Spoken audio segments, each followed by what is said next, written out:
c'est pas des personnes mais c'est des personnes qui, soit elles se sont blessées, soit elles se sont démotivées. Et ça, pour moi, c'est un défaut de scaling. C'est un défaut. On n'a pas réussi à leur proposer ce qu'il fallait pour qu'ils continuent de progresser sainement. Et donc, soit on les a blessés, soit ils ont stagné. Et là, du coup, bah, ils se sont démotivés. Et pour ça, et c'était aussi un moyen de relancer tout le monde post-Covid, hein, y compris les anciens crossfitters, on s'est dit, on va créer des niveaux, mais aussi des niveaux d'élite qui vont leur permettre d'aller plus loin. En se disant, mais c'est quoi le niveau d'après? Et au French, quand j'ai fait la présentation, euh, on était, il y avait des athlètes de très haut niveau, il y avait même des athlètes des French qui étaient là. Et quand je leur posais la question, est-ce que vous savez, alors que vous êtes pratiquant, hein, vous vous entraînez 4 heures par jour, vous connaissez votre fitness par cœur, vous connaissez le sport par cœur, quelle est l'étape d'après pour passer au niveau suivant? C'est quoi votre étape d'après? C'est quoi? Un muscle-up de plus? 2 kilos de plus sur le snatch? 2 kilos de plus sur le deadlift? Marcher un peu plus longtemps sur les mains? C'est quoi en fait la suite?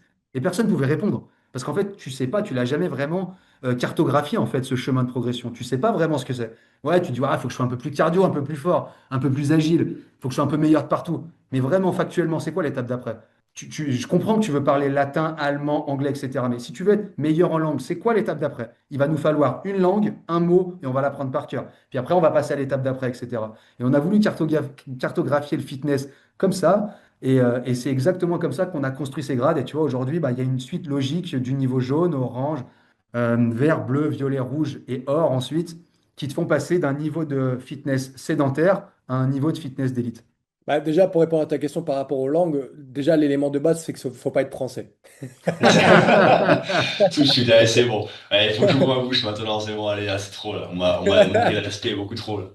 Mais enfin, en parlant justement de me faire manquer de respect, c'est une bonne segue. Ouais, le CrossFit pendant un long moment m'a manqué de respect avec mon cardio de vitre et de pancake réunis, tu vois. Donc c'est un. Alors, moi, pour dire un petit peu le système de grade que du coup, ben, j'ai essayé, que Nico m'a gracieusement ben, donné l'opportunité de pouvoir essayer.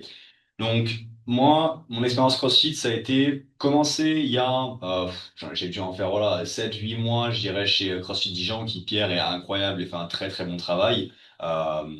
Et il faisait un tellement un bon travail que, ben, au fur et à mesure du temps, moi je suis venu dans le monde du CrossFit, je dirais, du fait que j'ai beaucoup de salles de CrossFit qui deviennent nos clients.